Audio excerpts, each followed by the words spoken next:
Hi friends, welcome back to my channel my life style by Ramya Paruchuri. ఎలా ఉన్నారు అందరూ? నేనైతే చాలా బాగున్నాను. మీరు కూడా చాలా బాగున్నారని అనుకుంటున్నాను. ఫస్ట్ అయితే మనం వీడియోలోకి వెళ్ళిపోదాము. ఈరోజు మన థంబ్నెయిల్ చూసారు కదండి, 5 బోల్డ్ steps to transform your life లో పార్ట్ 2 అండి. లాస్ట్ టైం నేను 2 పాయింట్స్ అయితే ఎక్స్ప్లెయిన్ చేశాను. ఇప్పుడు రిమైనింగ్ 3 పాయింట్స్ ఎక్స్ప్లెయిన్ చేస్తాను. థర్డ్ పాయింట్ వచ్చేసరికి ఇన్వెస్టింగ్ ఇన్ పర్సనల్ గ్రోత్.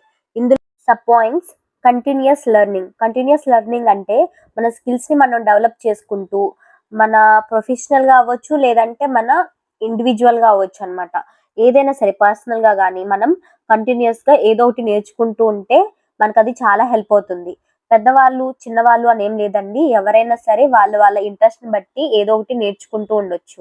కొంతమందికి అల్జీమర్స్ వస్తుంది, మతిమరుపు వస్తుంది కదా వయసు పెరిగే కొద్దీ. అలాంటి వాళ్ళు ఫస్ట్ నుంచే మనం రిల్స్ గానీ సూడోకో గానీ ఇలాంటివి ఏదైనా చేస్తూ ఉన్నారంటే బ్రెయిన్ యాక్టివిటీగానే ఉంటుంది కాబట్టి ఏది మర్చిపోకుండా ఉండే అవకాశం ఎక్కువగా ఉంటుంది.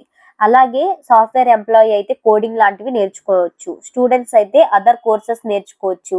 ఇంకా మీ ఇంట్రెస్ట్ బట్టి మీరు అదర్ లాంగ్వేజెస్ కూడా నేర్చుకుంటూ ఉండొచ్చు. ఇది అందరికీ యూజ్ అవుతుంది అండి కంటిన్యూస్ లెర్నింగ్ అనేది. సో తప్పకుండా ట్రై చేయండి. సెల్ఫ్ రిఫ్లెక్షన్ అంటే మనల్ని మనం అనాలిసిస్ చేసుకోవడం. మనం ఎలా ఉంటున్నాము, ఎలా మాట్లాడుతున్నాము, ఏం చేస్తున్నాము, మన ఆలోచనలు ఏంటి అనేది మనకి తెలియాలి. అదే విధంగా మనము లాస్ట్ ఇయర్ కి ఈ ఇయర్ కి ఏదైనా చేంజెస్ ఉన్నాయా, మీరు పెట్టుకున్న గోల్స్ ఏమైనా రీచ్ అయ్యారా, అలాంటి విషయాలన్నీ అనలైజ్ చేసుకోవడం కోసం మనం ఒక జర్నల్ అనేది మెయింటైన్ చేయాలి. మనం ఏదైనా ఛాలెంజింగ్ ఫేస్ చేసినట్లయితే ఆ ఛాలెంజింగ్ విషయాలని ఆ డైరీలో రాసుకుంటే మనల్ని మనం మోటివేట్ చేసుకోవడానికి ఉపయోగపడుతుంది. అలాగే మనల్ని మనం అనలైజ్ చేసుకోవడానికి ఉపయోగపడుతుంది. So feedback. ఫీడ్‌బ్యాక్ చాలా ఇంపార్టెంట్ అండి. మనల్ని మనం డెవలప్ చేసుకోవడానికి ఫీడ్‌బ్యాక్ చాలా హెల్ప్ అవుతుంది. మనం కరెక్ట్ వేలో ఎళ్తున్నామా లేదా అని చెప్పేసి ఒక్కోసారి మనకు తెలీదు. సో, అలాంటప్పుడు మన ఫ్యామిలీని గానీ, మన ఫ్రెండ్స్‌ని గానీ మనం ఏం చేస్తున్నాము, లైఫ్‌లో కరెక్ట్‌గా ఉన్నామా లేదా అని చెప్పేసి అడిగి తెలుసుకొని వాళ్ళు గూడా కొంచెం ఫాలో అయితే మనకి తెలుస్తుందనమాట. ఒక్కోసారి ఏంటంటే లైఫ్‌లో ముందుకెళ్ళిపోతూ ఉంటాము. మనం చేసేది రాంగ్ అనేది మనకి లాస్ట్‌లో ఫెయిల్ అయినప్పుడు తెలుస్తుంది.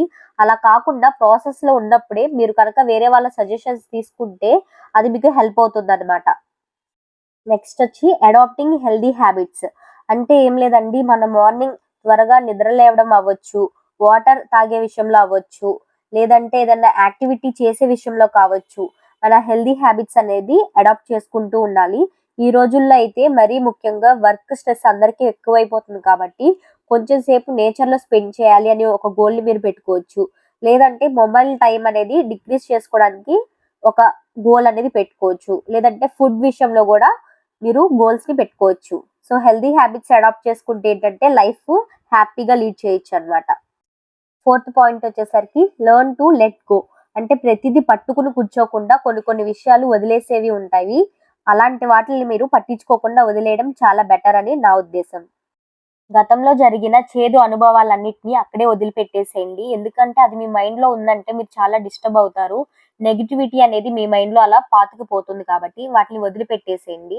అసలు ఇలా ఎందుకు జరుగుండొచ్చు అని వాళ్ళ వైపు నుంచి ఆలోచించి కొంచెమైనా మీరు వాళ్ళని క్షమించగలిగితే క్షమించండి. లేదంటే ఆ విషయాన్ని అక్కడితో వదిలిపెట్టండి.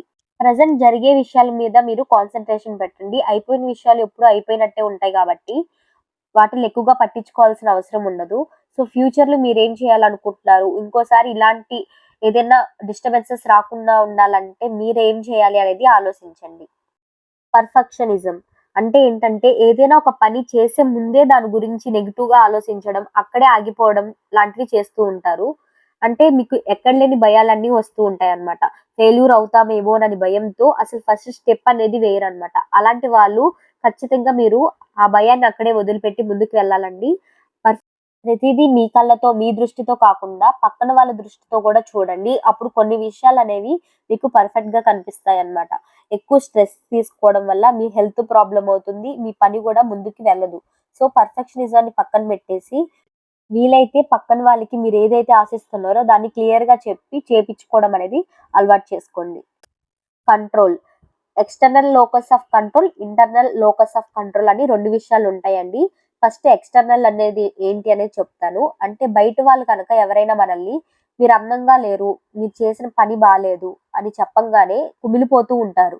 అంటే అవతల వాళ్ళు చెప్పేదాన్ని తీసుకుంటారు మైండ్‌కి. సో దానివల్ల మీరు ఎక్కువ స్ట్రెస్ ఫీల్ అయ్యి మిమ్మల్ని మీరే తక్కువ చేసుకుంటారనమాట. అలాగే ఇంటర్నల్ లోకస్ ఆఫ్ కంట్రోల్ అంటే స్వయంగా వాళ్ళంతట వాళ్ళు గ్రేడ్స్ పెట్టుకుంటారు. ఒక్క మాటలో చెప్పాలంటే వీళ్ళు రిజల్ట్‌ని చూస్తారు గానీ ఎఫర్ట్‌ని చూడరనమాట. సో అలా ఎఫర్ట్‌ని చూడలేకపోతే ఎప్పటికి వాళ్ళు హ్యాపీగా ఫీల్ అవ్వలేరనమాట. ఏదో ఎప్పుడు సక్సెస్ అనేది అందరికీ కంటిన్యూస్‌గా ఉండదు కదండీ! సో నన్నడిగితే ఎక్స్‌టర్నల్ లోకస్, ఇంటర్నల్ లోకస్ లాంటివి కాకుండా అనలైజింగ్ అనేది చాలా ఇంపార్టెంట్. ఫిఫ్త్‌దొచ్చేసరికి setting boundaries. What to do అంటే ఏం చేయాలి అనే విషయం మనకి తెలియాలి. డిజిటల్, ఫ్యామిలీ, వర్క్ ఈ మూడిటికి ప్రత్యేకంగా మనం స్పేస్ అంటూ ఇవ్వాలన్నమాట. డిజిటల్ టైంని డిజిటల్‌కి ఇవ్వాలి, ఫ్యామిలీ టైంని ఫ్యామిలీకి ఇవ్వాలి, వర్క్ టైంని వర్క్‌కి ఇవ్వాలి. అంతేగాని మనం ఫ్యామిలీతో ఉన్నప్పుడు ఫోన్ చూసుకోవడం, లేదు వర్క్ చేశామంటే అక్కడ ఫ్యామిలీకి ఇంపార్టెన్స్ అనేది తగ్గిపోతుంది. అలాగే డిజిటల్ టైం పట్ల కూడా మనం ఒక లిమిట్ అనేది పెట్టుకోవాలి. ఎంతసేపు మనం టీవీ చూస్తున్నాం, లేదంటే ఎంతసేపు మనం ఫోన్ యూజ్ చేస్తున్నాం అనేది మనకి తెలియాలి. అదేవిధంగా వర్క్ కూడా ఎక్కువ వర్క్‌లో పడిపోయి కొంతమంది ఫ్యామిలీని అస్సలు పట్టించుకోరనమాట. అది కూడా చాలా ఎఫెక్ట్ చేస్తుందనమాట లైఫ్‌కి. సో అన్నిటికీ ఒక బౌండరీస్ అనేది సెట్ చేసుకోవాలి. Learn to say no. ఇది చాలా ఇంపార్టెంట్ అండి. ఏదైనా ఒక పని మనం చేయలేనప్పుడు చేయగలుగుతామని తీసుకుంటే మనమే ఎక్కువ స్ట్రెస్ పడాల్సొస్తుంది. ఎక్కువ ఇబ్బంది పడాల్సొస్తుంది. సో అక్కడ మీరు ఎంత టైం పెట్టగలరు, ఎంత ఎనర్జీ యూజ్ చేయాలి, ఇంకా ఎంత రిసోర్సెస్ అక్కడ మీరు పెట్టాలి అనేది కూడా మీకు తెలిసుండాలి. మీరు డైరెక్ట్‌గా నో చెప్పడానికి ఇబ్బంది పడుతున్నట్లయితే కొంచెం టైం కావాలి అని చెప్పి తీసుకొని మీరు అనలైజ్ చేసుకొని సిట్యుయేషన్ మీరు చేయగలిగే విషయం అయితే చేస్తానని, చేయలేనిదైతే చేయలేనని హానెస్ట్‌గా చెప్పడానికి ట్రై చేయండి. Personal space. ఇది ప్రతి ఒక్కరికి చాలా ఇంపార్టెంట్ అండి. ఇది మీ మెంటల్‌గా, ఫిజికల్‌గా, ఎమోషనల్‌గా మిమ్మల్ని సెక్యూర్ చేస్తుంది, స్ట్రాంగ్ చేస్తుందనమాట. సో పర్సనల్ స్పేస్ అనేది తప్పకుండా ప్రతి ఒక్కరికి ఉండాలని నేనంటాను.